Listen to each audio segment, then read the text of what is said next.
Let's go ahead and give this contact form a test. I'm just going to go ahead and click submit right now with nothing filled out and see what happens. We get an error message at the top that says that the name, email, experience, and comments are all required. And if we scroll down, we see that each of those inputs has a red box around it in order to alert the user that they should fill these in. So this is exactly what we'd want from a usability standpoint. Let's go ahead and fill it out with some content and see what happens. I'm going to go ahead and put it on fast forward and fill it out. Okay, and I'm going to click submit.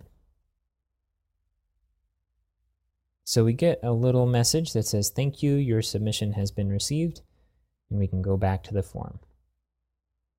Okay. When we go back to the form, we get a message at the top of the screen that says, "You have already submitted this form. View your previous submissions." Okay, that's kind of nice for me to see, but this isn't something that I'd want an end user to see as they came to the site. If they want to submit the contact form multiple times, I want them to go ahead and be able to do that. I also don't want them to be able to view their previous submissions. That just seems a little strange that we're storing their data on the site. So let's go ahead and submit this form as an anonymous user or a user that's not logged in and see if they also see this message, because I suspect that maybe they don't. So go ahead and jump to a different browser. Instead of logging out and logging in every time you need to test an anonymous account, you can use multiple browsers and do the same thing, and it's a lot quicker to jump back and forth. So you see here that it's prompting for a username and password, which means we're not logged in.